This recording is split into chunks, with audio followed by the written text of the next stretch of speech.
Hey, Wyatt is from Greensboro, North Carolina.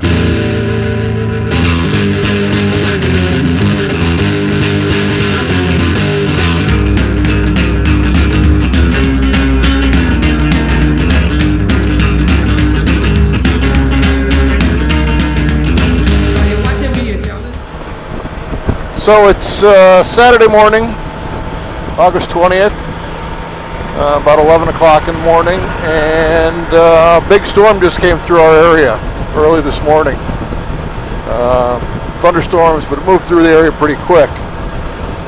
And I hadn't really planned on going out today, but once the rain cleared and I got some chores around the house done that I needed to do, I decided that the thing to do would be to go out to the BMW dealer. They're celebrating 100 years of BMW today, and they're going to have some demo rides and I think some vendors and some free lunch, and hopefully we'll be able to get some test rides in, talk to some interesting people, and get some free food. And hopefully I'll bring that to you here in just a little bit. But until then, it's 30 miles of interstate, which is probably going to be pretty boring, and I don't have a whole lot else to talk about. Hopefully on the way home, we'll kind of do a little recap of what we saw and what we liked and take it from there. So for now, I'm going to cut out, but I'll be back shortly. All right, we're here at Countryside BMW, and we are going to take the R9T out for a little test spin. And wow, does it feel short underfoot. All right. I am just sitting right on top of this front wheel.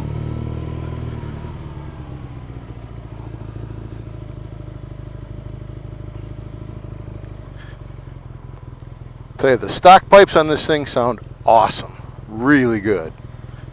I think it's the only BMW in the lineup that does not have BMW branded stock exhaust. It's a third-party aftermarket traditionally, but this one is they're putting it right on there, right out of the factory. So sounds really good. Somebody else coming in for the open house event here on their GT. Try to get out into traffic. Maybe I should frickin' turn right instead of left and be an idiot.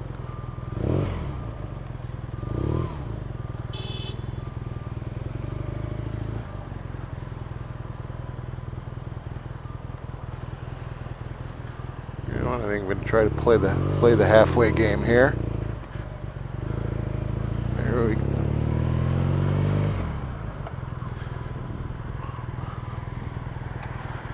Okay. Get these mirrors where I can see something of use anyway.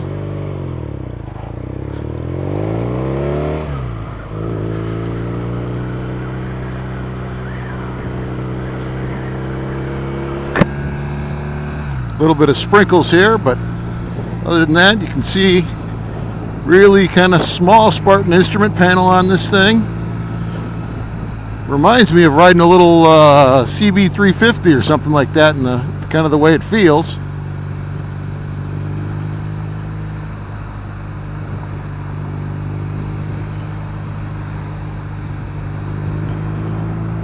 $1,154 miles on it. So this must be a regular demo bike for them. The R9T that I think is really slick now is the naked one with no paint on the tank, with all the seams, the welds that you can see in there. I think that's just a sharp looking bike. Do a little turn left here.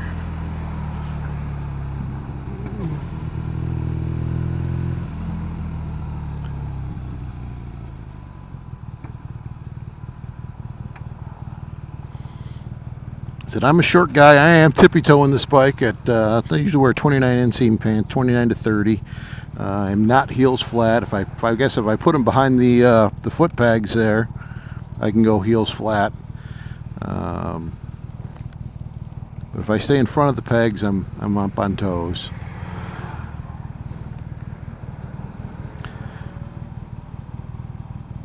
Cable throttle, hydraulic brake, hydraulic clutch. Crack this shield here a little bit. It's got that forward hinging gas cap on it, just like the GTLs. And I still, there's got to be a reason they do that. I just can't figure it out. If you look down in there, she's got a stock steering stabilizer right in there. And I'm sure that's probably got something to do with the very straight up and down forks, very low rake angle on this bike. We'll tool it around and try to get a little bit of highway ride in if we can. Maybe we'll go 3 or 4 miles down here and tool back on the highway.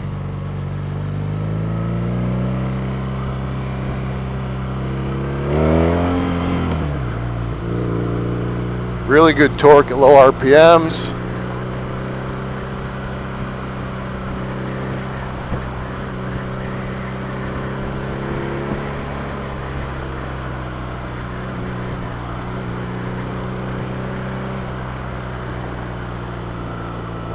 If I lived in the city or San Francisco or LA or somewhere where it was nice a lot of the times, and I would have my motorcycle really be my primary mode of transportation, and I need to kind of get around in an urban environment, I think this would be a really sweet bike for that. I get the BMW magazines, right, their promotional literature, and they seem to always promote this bike as somebody who takes off for their weekend on their R9T with their little tail bag and their backpack, and they go to the Catskills or whatever. I remember that was one of their articles. I just never really understood that. I mean, obviously you can do it, but this doesn't seem to be the primary use case for this bike. You're trying to sell a fantasy, and I understand that, but I think the practicality of this bike is a whole different story. Now, like I said, it's the size of a smaller class bike physically, but with the performance of a larger class bike. I think that's the real magic of this, plus the great look that it's got, particularly in some of the layouts. They got that Scrambler model coming out soon, which I was hoping they'd have here, but they don't. It's not hit dealer showrooms yet, because I think that's a really great looking bike.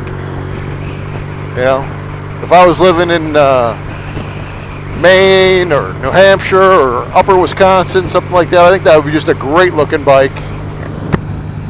And a well-performing bike with the wider tires and kind of that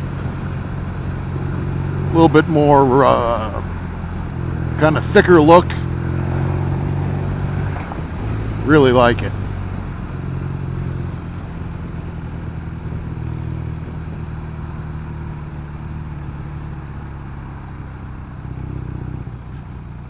I'm really surprised how torquey this little thing is.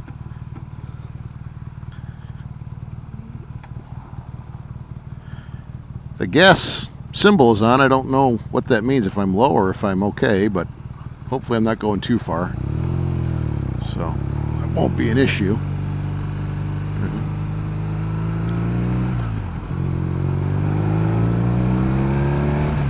Driveline is really tight, as is the handling. It actually doesn't lay over even quite as good as the GTL does. Kind of surprised on that.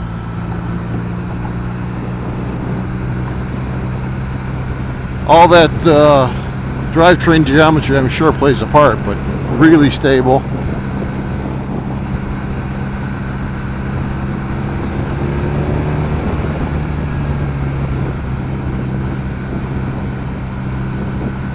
Now, when you take a Sportster for a ride, when I was down at Thunder Beach in the spring, we hung out at the Harley-Davidson test ride trailer for quite a while, and I probably drove, I don't know, 5 or 6 different bikes there. And I drove a couple of little Sportster models, their little bobbers and stuff. Tell you what, every single one of them, they felt okay from a riding position to ride, but they all felt underpowered to me. This does not at all. It's in a totally different weight class, right? The aluminum engines and stuff, you're getting rid of all that heavy steel. I don't know exactly what the horsepower rating on this is. If I had to guess, I'd say you're probably in the 80, 90, 100 range, somewhere in there. But this thing just very responsive. Alright, so I'm doing 40 miles an hour in third gear, and if I don't do a downshift and I just hammer it, I'm just off like a bat. Alright, plenty of torque.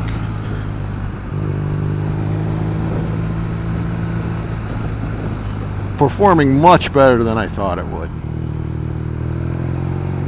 I kind of half thought it would be just a little around town parter, but you know, you could easily do, you could easily have this as your primary mode of transportation if you lived in an urban area. There's so much bad weather here in the Chicagoland area that probably not practical for that.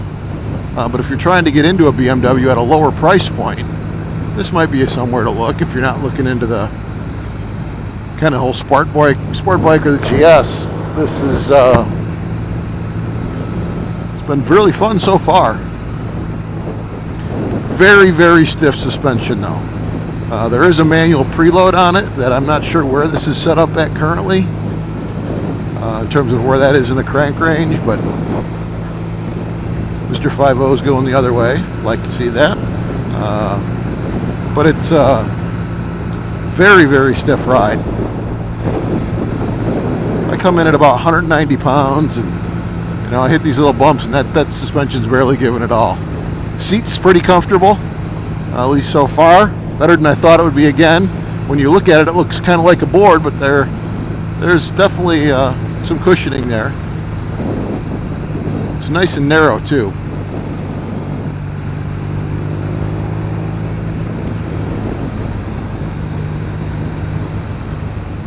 We're going to pop up on the county line here and take a left, get back out onto the interstate, try to get this thing up to speed a little bit. Actually, you know what? I'm going to go up one more. I'm going to go to 83. That'll give me a little bit more run on the highway. It's got that typical boxer side shimmy when you're at idle, right? If you kind of give it some gas, you get the kind of little left to right shimmy. It's typical of all the horizontal BMW engines. I remember the first time I rode one, I found it very unnerving. It was a bigger displacement bike than this, and it was exasperated on that, but once you get used to it, it's not a big deal at all. And here we go. Nobody behind me. And this thing goes.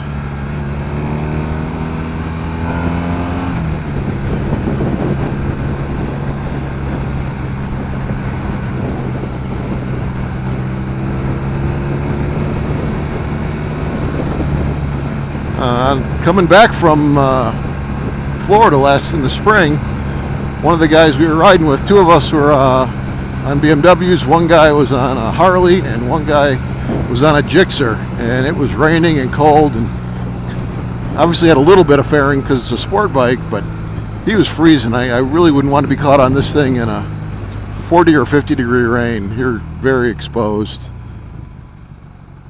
I'm not sure if I could take this riding position for an all-day ride either. And I'm not a tall guy. I don't know, maybe if you're taller and you have tall arms, maybe the geometry changes a little bit. I'm not sure. But I feel like I'm leaning over quite a bit. It's not quite a sport bike lean, but I'm supporting a good amount of weight on my hands.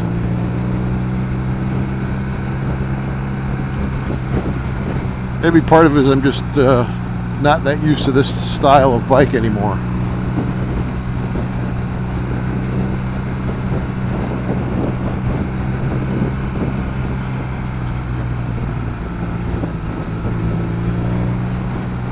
What I really need is for you guys to tell all your friends to subscribe to the channel here and make me a lot of money, and I can buy all these BMWs and I'll do daily review rides for you. I think that sounds like a good plan.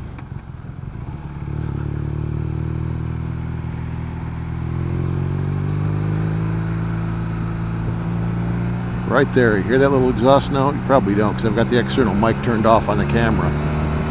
It's got a really great exhaust note right in there at 105,000 RPMs. Really sounds good.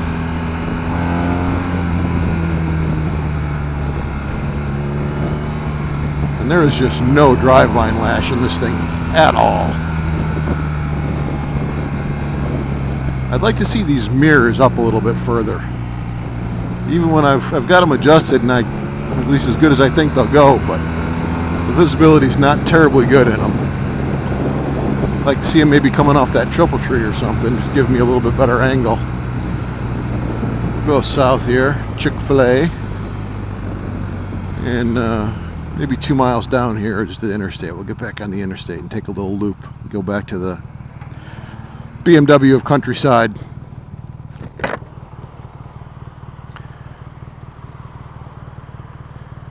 I am wearing the Oakley Transitions lenses that I mentioned in my last video, and they're performing well today. At some point I'll take them off and you can see kind of how dark they get. It happens so slowly that it's really hard to tell when they go dark, but it is a little obviously overcast today. It was supposed to rain all day is what they were calling for, and when I left for the test drive it was sprinkling just a tiny little bit, but it seemed to have stopped now, so hopefully it stays out, at least until I get home. Alright, but then you hit that rev and that bike just pulls to the right with that boxer.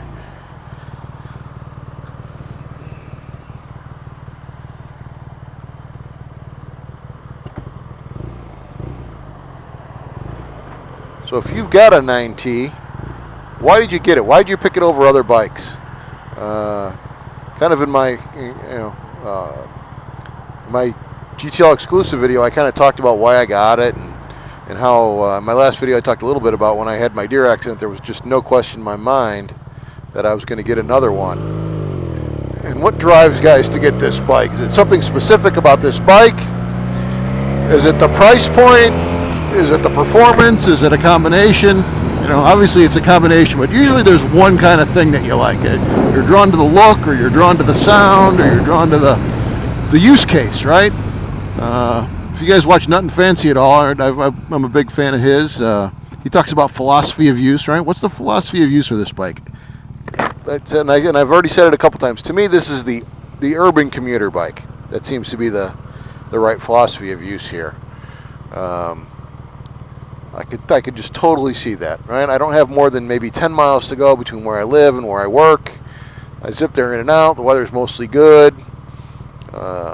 So I don't need a lot of fairing or protection, that kind of stuff. I could also, I guess, see it as a weekend just toy bike to zip around town on. That makes a little sense, I guess.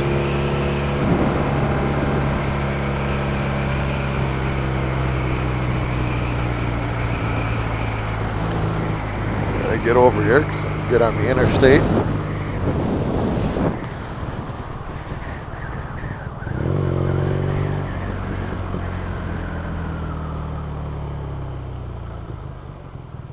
These mirrors, the way they're set up, really make it tough to do a spot check behind me.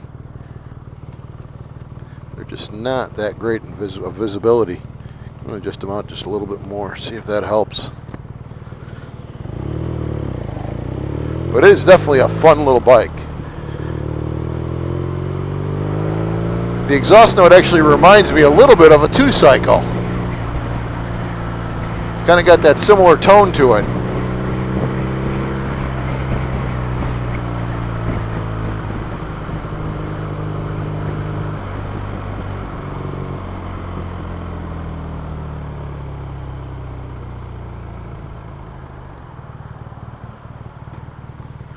Hopefully there's nobody in front of me on the ramp and we can get on it here and give her a good test in, but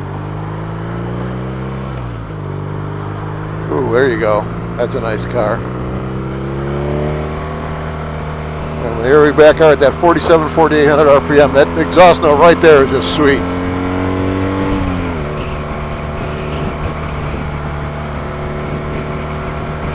We are going to get on north here in a quarter mile.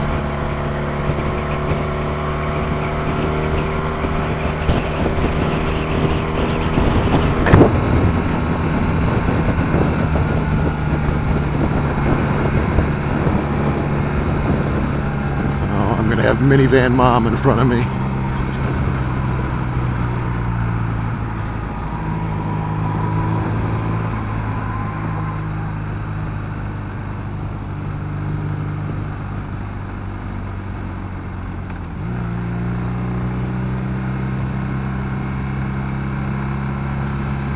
a natural turner, and just looking where I want to go. Bike just points itself there naturally. Put that left signal on and we'll get out onto the interstate here if we can. Looking left is a little bit easier when you don't have to control the throttle. The look over that right shoulder just seems really tough on this bike. Third gear. Got an 8500 red line. We're sitting at about $5 grand. Back on that left turn signal here. Left lane looks open. We can be able to get on it. So I'm doing 60 miles an hour in third gear here.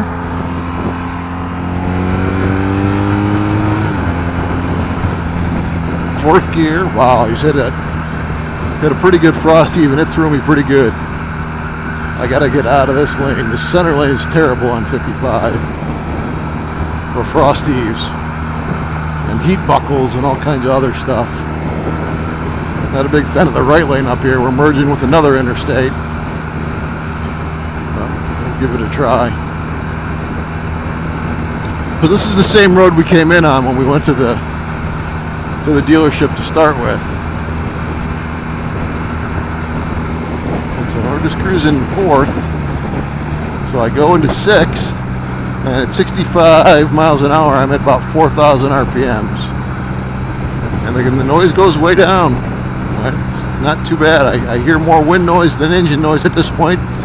I sense the exhaust, but it's not loud or bothersome in any way. I'm curious how it is if you're riding behind me. But it is a pretty low flow set of pipes on there.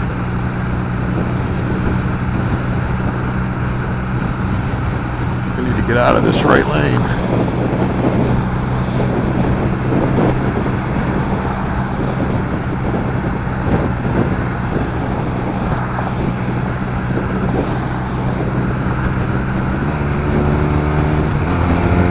We're going to downshift back to fourth.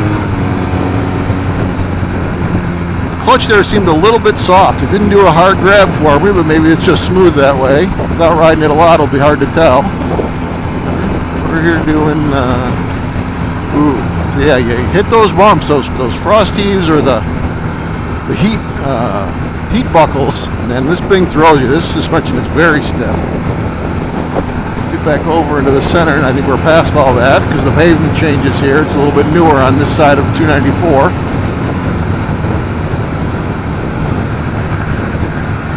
And when I do a shift, I do feel the entire bike do a little shimmy on me. And I don't know, if that's that shaft drive and it's just torquing the whole bike is what it seems like.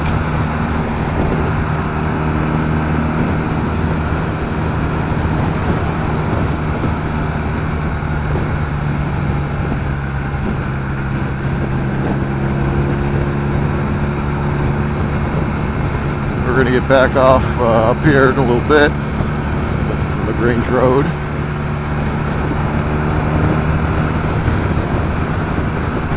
Everybody's lining up.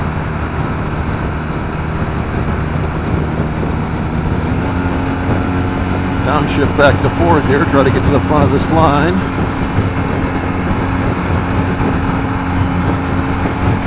Jump out of the bed.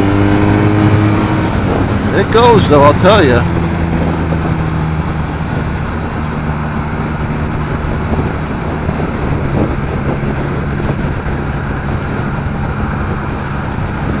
This is a pretty tight off ramp here. Tight right. We'll see how she handles on there. That turn signal back on. Right, so it's a 25er, so you know it's pretty tight. Wow, downshift and it grabs hard. So I guess that soft clutch theory just went out the window.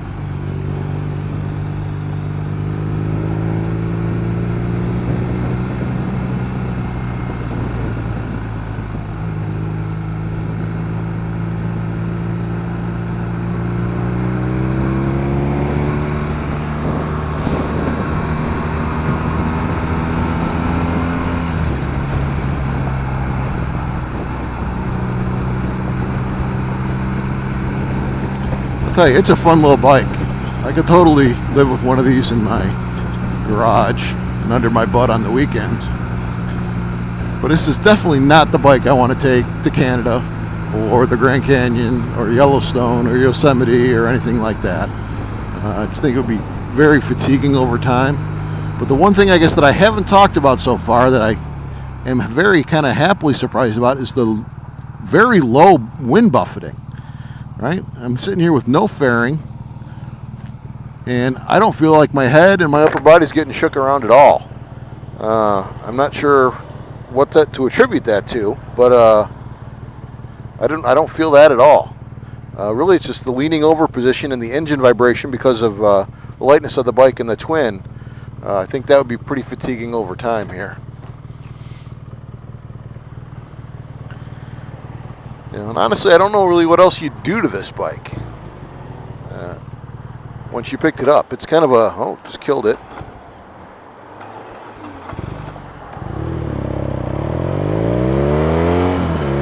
That's what happens when you're not used to the clutch on a bike.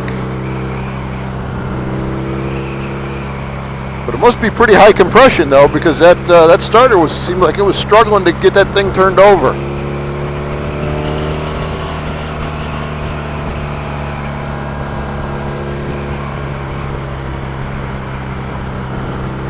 Oh, so I was saying, so yeah, it's really, I think, just the riding position and the engine vibration. Like the very low wind buffeting, which is great.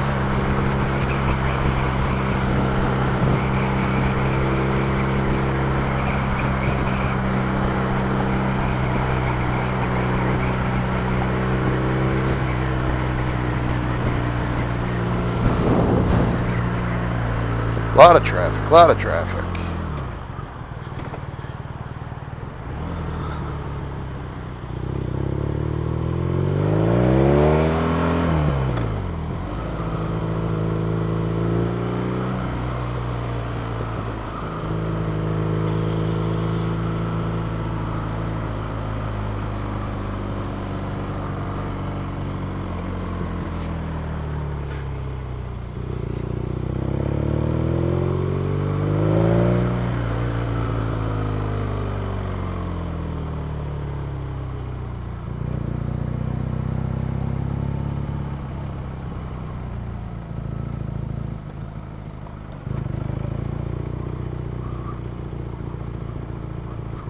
And we're back at BMW of Countryside here, finishing up the ride.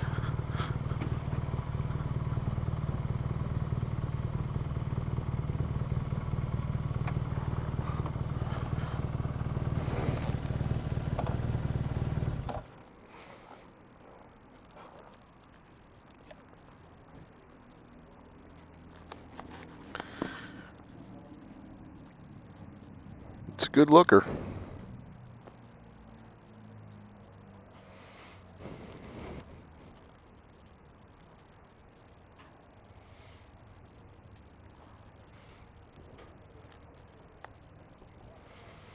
Yeah, the black and the silver I think is a good color combo.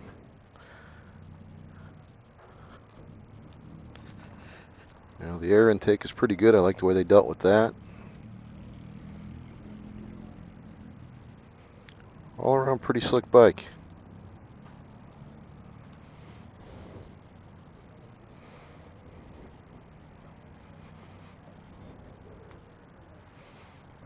Brembo brakes. A lot of fun bike.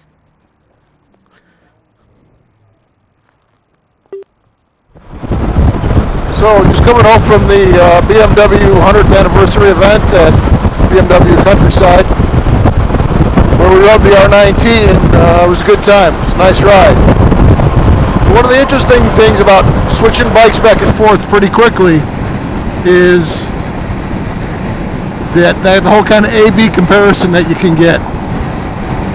I knew that I liked it on the GTL, but it really makes you appreciate it so much more after riding the nineT of how far forward the rear view mirrors sit. Right? They're probably 16 inches in front of the handlebars on the GTL, where on the R Nine T, you know, they were right there, almost right above your hands, and created a really bad angle. So I don't know if you can tell the mirrors here, but the rear visibility on this bike is just awesome. visibility all around. The ability to kind of do quick head checks, that the top box doesn't get in your way. I can put the cruise on, check the other side. This is really the kind of all the ergonomic comforts that really learned to appreciate it. But that R9T, tell you what, I said, if I had a shorter ride to work every day and we lived in an area where we had 300 days of sun, that would be a great bike to have. But for now, this is Eric, Touring America.